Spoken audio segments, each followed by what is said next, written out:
Hello everyone. We are going to do the hydrosphere today, which is part of the Earth systems. There are 4 of them. This is the hydrosphere. So please make sure you have out your piece of paper that you started taking notes on and continue those notes today. Hydrosphere, Hydrosphere.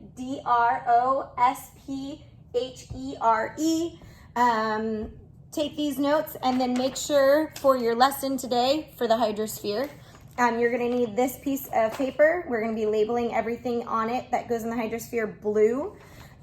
Make sure you have that out. And then when you're done with this video, you're also going to be watching a YouTube video from Crash Course, and they are going to teach you a little bit more about the hydrosphere. So, hydro, the root word hydro, also actually means water in Greek.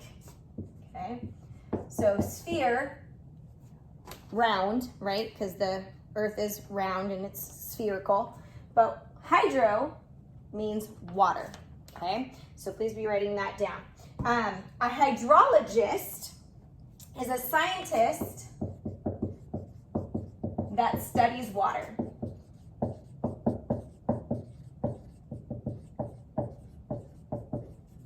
So hydro, meaning water. Ologist means to study something. So a scientist that studies water is a hydrologist.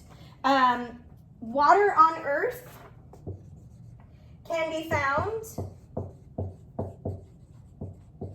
on the ground, as we know, with lakes and rivers and oceans and that kind of thing. It can also be found in the air.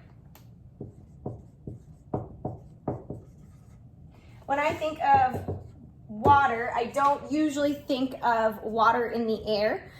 Maybe with rain, we'll learn about that with the water cycle, precipitation, but it's found in the air in water vapor. You can't see it, but there is a percentage of water in our air that we breathe in, and you can feel it when you're in the desert where it's super dry and there is no water vapor in the air, or when you're down next to the ocean and it's super humid, you're gonna feel that sticky, thick air, and that's more percentage of water vapor in the air. So water can be found on the ground and in the air. It can be found in 3 different states. When we talk about matter, matter comes in 3 states. Hydro, water, comes in those 3 states. So we have a liquid,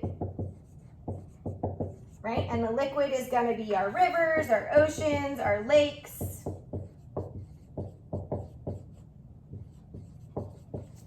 And then we have it in a solid. For a solid, you could think of a glacier, right? That's frozen. Sea ice, which actually floats on the ice. So we're gonna label that in our picture today. Glacier, sea ice. And as we said before, it can be found as a gas.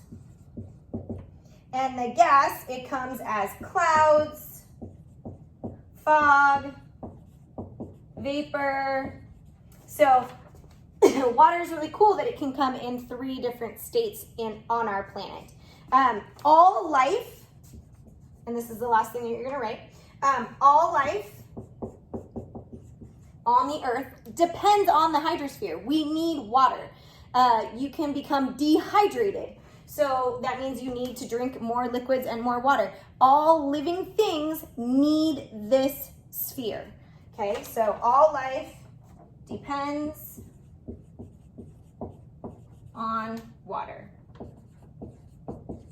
Like I was talking about before, they're all interconnected. Without one, there aren't the others. So without the hydrosphere, we definitely would not have human life because we need water to survive. All right, so that is your lesson on the hydrosphere today. We have hydro means water. Hydrologist is a scientist that studies water. It can be found on the ground or in the air, and it comes in 3 states, and all life depends on water. So please make sure that you have out this piece of paper, we have out this piece of paper when we go to talk about the hydrosphere today. We are going to categorize and sort all the things that are water, and we're gonna label them blue, okay? Thanks so much.